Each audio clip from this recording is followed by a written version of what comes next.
ngene iki? Sopo iki? Miss Yuni. Oh, Miss Yuni. Kakak Yuni, ayah. Enggak apa-apa. Tetap panggil saya ayah, enggak ngefek. Kenapa saya? Ini aku kan dulunya paperan Heeh. di Hong Kong. Terus sekarang aku kerja di Singapura. Nah, ini majikanku udah beli tiket mau ke Hong Kong. Kira-kira aku bisa masuk nggak ya? Waduh, tapi kan kamu kesini sebagai turis. Harusnya bisa dong kan? Iya. Kan kamu sudah ganti paspor, ya? Harusnya bisa kan? Kamu kesini turis, terus kamu beli tiket pulang pergi dan bareng sama majikan. Iya, ada permit juga kan di Singapura. Bisa ya kira-kira ya?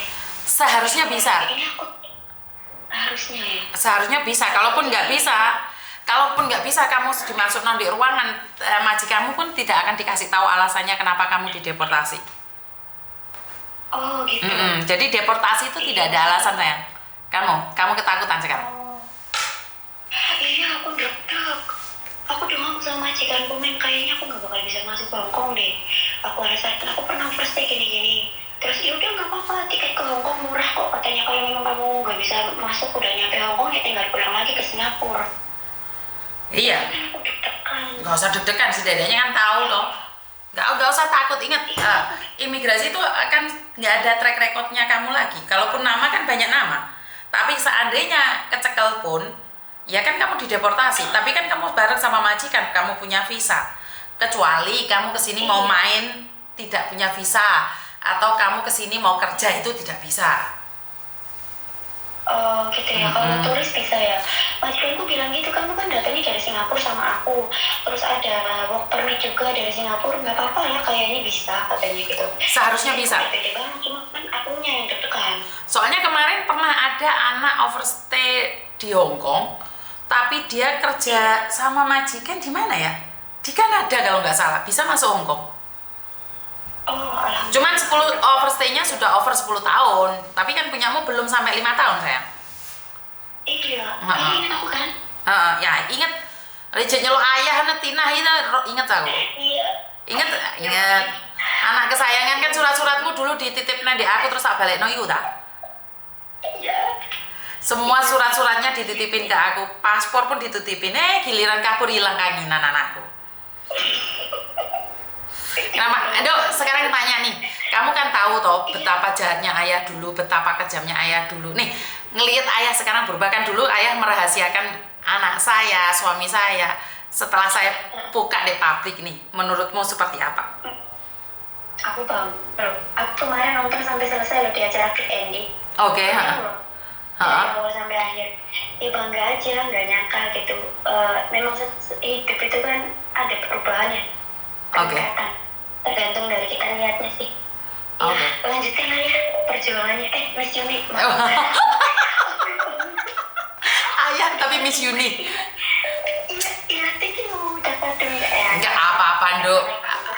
Kamu tahu nggak ada yang telepon aku bilang, Pak no. Aku kadang-kadang yuk kaget, Nduk. Tapi wes mau gimana lagi, itu adalah masa lalu. Saya tidak pernah menghujat siapapun. Iya, memang dari awal kalanya kan gitu. Iya, tapi kadang-kadang lupa gitu. Nggak apa-apa, nggak ngefek. Pokoknya kalau aku jadi masuk Hongkong nanti aku kabarin Miss. Oke, ayo Miss. Anak kesayangan tapi yang paling bandel ini. Miss Yuni. Iya wangil. Lek nyeluk ayah ana sak powen ae ya. Ndak to ya aku tuh kono tiket ya no. Ya aku ini ngebrik lho ya. Saiki lek ngomong Miss Yuni, Miss Yuni. Oh lagu ya? Iya.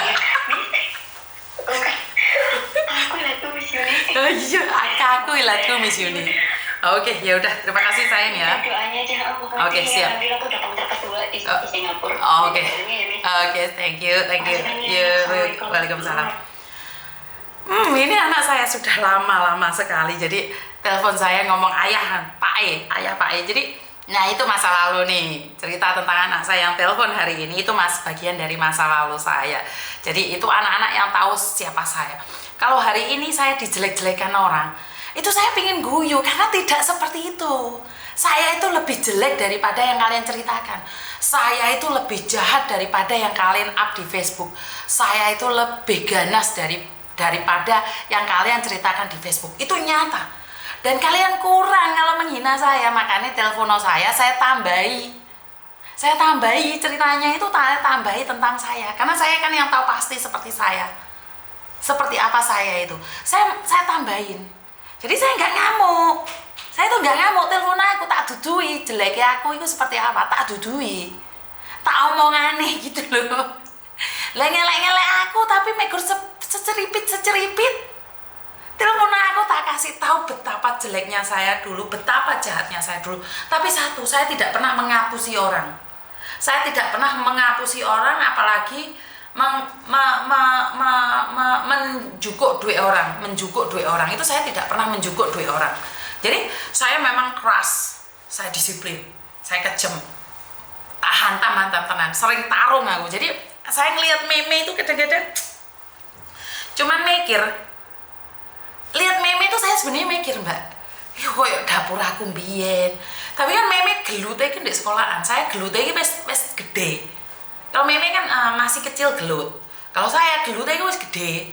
Wis saya kasih tahu ya, ini banyak orang yang tidak tahu. Saya sudah menikah, saya sudah punya anak, saya sudah bercerai dan saya mengaku single biar kelihatan lebih aduhai. Itu saya dulu. Bahkan saya dandan tomboy biar orang tidak tahu siapa saya. Ya, jadi kalau banyak orang yang menilai bahwa saya itu baik, enggak baik. Saya itu tidak mengakui anak saya tidak mengakui suami saya bahkan tidak mengakui keluarga saya. Kenapa? Karena gengsi. Karena saya ingin terlihat modis, saya ingin terlihat cantik, semlohai, saya ingin terlihat sempurna. Saya jujur bukan seorang ibu yang baik. Karena saya tidak mengakui anak saya. Saya tidak pernah mengakui anak saya. Zaman dahulu kala saya selalu ngomong, saya masih single. Jadi ini mungkin kalian banyak yang tahu. Banyak yang tidak tahu. Dulu saya enggak, Mbak. Aku rondong, aku nejuk bujang. Kenapa? Wong anak rata gembol, anak sitok melok wong tua, anakku melok wong tua aku. Jadi saat berkenalan dengan cowok yang ganteng, saya bilang, masih single ya, Mbak ya? Sudah punya suami? Belum. Udah punya anak? Belum. Tapi berawal dari kebohongan, berakhir dengan kehancuran. Ya, saat cinta sudah bersemi dan berbunga-bunga di batuk dan di kepala, karena awalnya saya bohong, maka saya tidak bisa menutupi lagi. Giliran mau menikah, suratnya rondo. Jadi inilah perjalanan hidup. Ngomong mana rondo, tiba anak yang oke. Aku ngomong anak tunggal, saya itu kalau cerita kemana-mana saya anak tunggal. Padahal tunggalku oke sak kebon. Ada pokoknya wong iki ora ngerti betapa jeleknya saya. Tapi itu dulu. Memang ya apa yang dikatakan orang itu benar semuanya. Betapa jahatnya saya itu benar semuanya. Jadi itu benar siapa saya. Wong hari-hari ini cangkemku aja keprocot lagi ngelone wong. Mau yong lah, benar gak? Kadang-kadang mulut saya tuh masih bisa menyakiti orang lain. Padahal wis tak rem cakram. Kadang karya itu menyakiti tidak sengaja. Ya. Jadi nggak tahan, nggak mudeng bahasa brodol. Aku iya berasa brodol. Alah ya wis ngono kuwi lah. Maksudnya membayikan, menganakkan. Alah sebuah sakit pun ada mis yang model gitu. Iya, saiki pun ada mis yang model kayak gitu. Makanya saya tuh tidak pernah mengenyek kalian yang ingin bersembunyi dari keluarga atau apa. Yang penting tanggung jawab dan responsibility pada diri sendiri. Nggak apa-apa, jadilah dirimu sendiri, jangan menjadi bayang-bayang orang lain. Aku gak ngakoni anakku, yuk gak ngakoni wong tua aku, lurus aku. Lah, mari kono sikilku pincang, Mbak. Mana sikilku ceklek. Itu terlambat sudah. Insaf yang terlambat. Setelah kaki saya patah baru saya itu sadar. Bahwa hidup ini sangatlah mahal. Setelah sikil saya coklek, terus saya divonis dengan getah benih. Itu baru saya sesadar-sadarnya, sejungkel-jungkelnya. Akhirnya saya sujud sama Tuhan, saya berbisik pada bumi dan didengar oleh langit. Saya minta sama Tuhan, apa sih saya minta? Tuhan, sebelum di akhir hidup saya, izinkan saya bahagia ataupun saya membahagiakan orang-orang yang pernah saya sakitin, dan izinkan saya bermanfaat pada orang lain. Jadi saya sujud sama Tuhan, meminta di bumi dan didengar oleh langit. Jadi saya bilang, bahagia Bagaimana saya bisa bahagia sementara saya melupakan orang tua saya? Bagaimana saya bisa bahagia sementara saya melupakan anak-anak saya? Bagaimana saya bahagia saat saya melupakan suami saya? Saat saya menyakiti mereka, bagaimana saya itu bahagia dan sukses? Dari sikil saya yang kipat-kipat itu, 2 bulan di rumah sakit, akhirnya saya membina kehidupan saya dan Tuhan pertemukan jodoh saya sekali lagi dan bersama suami saya. Jadi itu perjalanan, itu adalah sebuah proses. Jadi kalau masih hari ini ada yang mengungkrek-ungkrek, ada yang menjereng-jereng, mengorek-ngorek masa lalu saya tidak marah. Karena apa yang mereka katakan itu adalah benar. Tapi masalahnya tidak lengkap, kurang lengkap, karena masih banyak lagi yang mereka tidak ketahui. Seperti dulu saya mengaku single, ngapusi wong mrono mrene kalau saya itu single, padahal saya itu sudah membrodol. Ya, jadi Sino Andi, terima kasih sudah tak senggol-senggol. Honglaciu, Mbak Ragil, Mbak Nur Lali, Mbak Eva Teresa, Ruang Rindu, Mbak Lati, mamanya Rizal, Eva Teresa, terima kasih sekali. Jadi ya Mbak Yati yang dari Poland, terima kasih sekali ya. Tanpa nama, Anda Ens, Mbak Yanti wis kat mau iki celo-celo iki menjereng-jereng iki bahasa aku yo piye rek. Wong kene iki gak iso bahasa Indonesia dengan benar. Mbak Mika tok back then Miss iya. Mbak Sihen Makau, siang Miss hujan bata Miss. Mbak Yanti membrodol. Mas Danang stop membuli menghakimi orang lain. Manusia tidak ada yang sempurna. Mbak Nino membrodol. Mbak Nadiro senggol saya Miss. Mbak Kadevi Miss. Oke, Mbak Eva, dulu Miss Yuni terkenal juga di Mako. Iya, kalau kalian tahu saya di Mako itu nama saya membocorkan Dewa Makau. Jadi kalau sekalian sudah tahu namanya Dewa, dirasani ini ada kejadian dua yang hampir sama Mbak. Hampir sama. Ini pengalaman saya di Mako. Sangat melucu sekali ya. Karena waktu itu saya punya beberapa boarding house, hampir 6 atau 10 boarding house. Itu saya dulu punya boarding house di Mako. Dan setelah itu saya itu terkenal sadis, terkenal sadis. Padahal saya itu harusnya terkenalnya cantik ya, tapi saya itu terkenal sadis di Mako. Dan semua anak buah saya itu ketat sekali peraturan, dan saya selalu menanamkan disiplin karena saya selalu ingin kalian sukses, dan saya tidak menginginkan kalian kembali lagi ke Mako. Jadi saya didik mereka dengan keras agar mereka bisa menerima kenyataan bahwa majikan itu tidak seindah dalam profil. Dari berjalannya waktu, banyak sekali orang yang membenci saya ya karena tidak kenal. Nah, akhirnya saya kebunderan. Kalau nggak salah waktu itu saya barengan bukan sama Jackie ya, sama Evi itu masih yang saya. Sama Ella yang namanya Ella kalau nggak salah. Waktu itu saya sama Ella, habis itu di sebelah saya karena Ella orangnya sabar banget ya. Sabar banget tapi giles di hati, giles di hati. Setelah itu di bundaran ada orang cerita-cerita menyebut nama Dewa, tapi sekali lagi saya itu nggak pernah GR karena mungkin saja nama Dewa Yunia itu bukan cuma saya. Akhirnya ada orang cerita, tunggu visa Mbak, yo dia di sebelah kini, apa ngene Dewa kayak, utuh aku bukan ngene Dewa. Terus mana dia ngomong, oh dia gini kalau anak boarding house ngene Dewa, bocah jahat wonge, wes elek wonge jahat misan, gak duwe adab. Anak-anaknya dibongok-bongoki apa sih dirasani mau bener, jadi aku mek meneng ae rek. Terus mari ngono mbaknya itu terus mengerasani saya di sebelah bersama Ella. Terus akhirnya Ella nanya sama mbaknya, saya atau Ella yang nanya, emangnya sampai pernah ketemu Dewa? Alah dapurane Dewa ketemu mutah ketemu jenenge Dewa. Terus saya nanya, pernah nggak mbak ketemu yang namanya mukanya Dewa Yunia itu? Dia bilang, amit-amit jabang bayi, ojo sampai aku ketemu dia. Ketemu sama dia tak idoni. Lebih ya aku tengah aku rek, masa aku tengah aku. Lah, ujuk-ujuk arek sak grup dari rumah Taman Kuning. Dari rumah Taman Kuning itu bergurur datang ke tempat saya. Kak Dewa, kon nyolok karo ngrangkul ngono. Marine didoni wong aku iki. Nah, akhirnya orang tersebut yang mengelokkan saya ngeliatin, oh sampean Dewa ya? Iya bu, karena kelejingan raiku lah aku tipu lagi aku mbak sampean aku dipancar raiku didoni raiku aku. Oh sampean Dewa? Iya.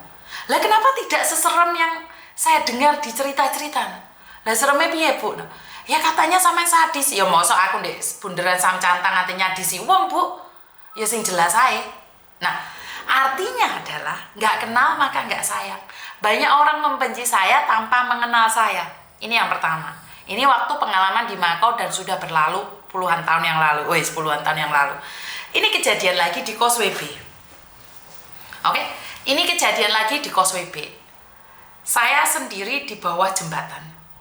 Ada mbak-mbak yang ngomong, "Iko apa Miss Yuni?" Wes ganti jenenge ya. Upgrade. Dulu celuk Kak Dewa, celuk ayah. Upgrade saiki Miss Yuni. Sret, enak arek telu lek gak apa-apa. "Iko apa Miss Yuni?" Terus sing tak ngomong, "Duk lah, Miss Yuni lho wemu ireng. Elek wonge." Secara langsung dan tidak langsung saya yang bermuka bahagia menjadi sedih.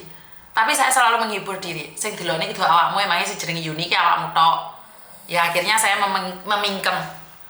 Tapi koyoke Miss Yuni loh. Entah ini dia ngomong jadi ada orang itu 3 orang itu mengenteni saya ngomong. Lah kebetulan HP saya bunyi, saya nggak ngangkat, wedi aku. Lah tiba-tiba Pak Tony datang, glek. Pak Tony datang, Thomas datang. Nah akhirnya ngomong, "Lah tenan to Miss Yuni to, wis tak omongi Miss Yuni ki gak elek kok." Padahal mau lho ngomong, Miss Yuni ki elek, lemu, cendek. Saya cuma mikir, tak kenal maka tak sayang. Banyak di luar sana orang membenci saya tapi nggak kenal saya, nggak pernah ketemu saya, cuman katanya. Ya saya akui ini karma saya. Kenapa? Saya selalu cerita sama kalian. Saya membenci Ibu Veronica tanpa saya tahu siapa dia. Saya membenci Ibu Veronica tanpa saya mengerti siapa dia. Ternyata karma itu instan, rek. Aku saiki ngrasakne. Wonge ra kenal mbek aku, tapi wonge gawoding setengah mati dek aku. Kijat roh aku. Jadi so kejat roh aku. Berarti kan memang saya tuh apa jahat banget gitu ya? Apakah saya itu jahat banget, rek? Tapi ya sekali lagi saya tidak bisa memaksakan untuk orang menyukai saya. Walaupun saya dagangannya pusat ya, kaosnya dagangannya pusat. Jadi saya tidak bisa mengamuk siapapun, ya terserah mereka mau ngomong apa. Jadi terima kasih tanpa nama Eva Wahyu Orasa Guyu traveling mukanya yang kecelik itu Tomis, nah, yang saya nggak perlu mengkamerakan kan. Tanpa nama Nino Utami Vlog, Assalamualaikum. Kenapa harus membenci? Yus, gak apa-apa Mbak Rere Surabaya, Mbak Nuri stop body shaming guys. Mr. Edan Wapok Bu Yuni, Mbak Ita Lati Wida Akilia, Mr. Edan Kak Ita Bunga Berduri ngopi Miss ya wes. Jadi itulah kenyataan. Itu kenyataan. Makanya saya selalu bilang ada orang terlihat sangat cantik tapi yakin itu secantik hatinya. Ada orang yang kelihatan jelek tapi sebenarnya baik. Ya karena itu. Tapi saya nggak pernah marah tuh di body shaming sama orang. Alah Yuni welek lemu nah babano. Elek lemu ya payu, orang repoti uripmu. Saya tuh nggak pernah merasa di body shaming. Alah mbok ben. Karena ini cerita lagi. Hidung saya tuh jelek dibandingkan dengan adik saya. Adik saya tuh ganteng, hitam, manis. Saya dan adik saya yang paling kecil itu terlahir sedikit putih dibandingkan dengan keluarga-keluarga yang lain. Tapi kebetulan irungnya pesek, lain jeleber. Saya waktu masih kecil itu sangat sedih sekali karena adik saya itu selalu ngomong, "Alah irungnya pesek, benjret." Masih kecil. Saya nangis sama ayah saya masih ingat banget almarhum ayah saya. Saya selalu komplain sama ayah saya dan saya bilang, "Ya, aku ki kok gak ayu toh ya. Irungku kok pesek dhewe toh." Dan ayah saya bilang apa? "Ya harusnya kayak bersyukur irungmu kayak ngono kuwi. Kenapa? Nyedot udaranya paling oke dibandingkan dengan adikmu. Delok adikmu selalu pilek kan udaranya saithik karena irungnya mancung." Karena saya percaya omongan orang tua saya berpikir itu benar. Tapi setelah beliau meninggal, setelah saya dewasa, cuman mikir, ternyata maksud ayah saya adalah bersyukur dengan apa yang saya punya. Saya bersyukur dengan irung saya yang melesek ini, tapi saya memiliki kulit yang putih. Adik saya itu hitam manis, irungnya mancung. Jadi beda. Padahal adik saya itu nggak pernah kemana-mana, tapi yo wireng gelideng. Nah ini artinya adalah punya kelebihan dan kekurangan. Pitik sak siji mbok sak siji bapak sak Saanaan gak beda-beda atau warnanya kan gak ada yang sama. Begitu juga dengan kehidupan kita. Sini belum bertemu sama Miss Yuni, kepingin aslinya bertemu dan memeluk Miss Yuni. Sayang jarang libur. Sebenarnya jarang libur, kalian boleh datang kapan aja ke sini ya Mbak ya. Mbak Nino betul harusnya bersyukur dilahirno dengan sempurna, makan kaki, betul Mbak Nino. Mbak Intan R golek Mas Edan nih, bagaimana kabarnya Mbak iki ngono kuwi. Jadi kita itu kadang-kadang lupa bersyukur dengan apa yang kita punya. Kita selalu melihat orang lain itu lebih baik daripada kita. Benar nggak sih? Jadi buat teman-teman, saya tidak mengerti. Saya juga tidak tahu nih kehidupan kalian aslinya seperti apa. Kelihatannya tertawa, tapi mungkin kalian juga sedih. Kelihatannya sedih tapi ketawa. Saya nggak begitu mengenali kalian, tapi saya selalu berdoa dan berharap bahwa kalian bisa menjadi diri sendiri. Karena saya tidak menginginkan kalian terlena dalam suatu keinginan yang dimana kalian sendiri tidak menginginkan. Jadi kalian pingin sugih tapi gak ternyambut gawe, ya gak mungkin rek. Bener gak? Aku nyidam ketemu Miss Yuni lo. Brewok, sapa iki brewok? Mas Danang brewok dodo penuh bulu dibuli Bu Yuni. Loh, ya ora apa-apa brewok dodone. Brewok dodone sampean. Sapa sing bully? Sing bully sampean mestine wis tau ro dodomu Mas Danang. Dodomu mau buka-bukane wong ya jelas dibully. Wong dodo dibuka-bukane. Ya ngono kuwi. Jaluk satu kaos. Tak keplok kok jauh-jauh kaos. Bondo urip pisan jalukan. Utami, sapa iki telepon mana diangkat apa ora rek? Halo. Halo, assalamualaikum.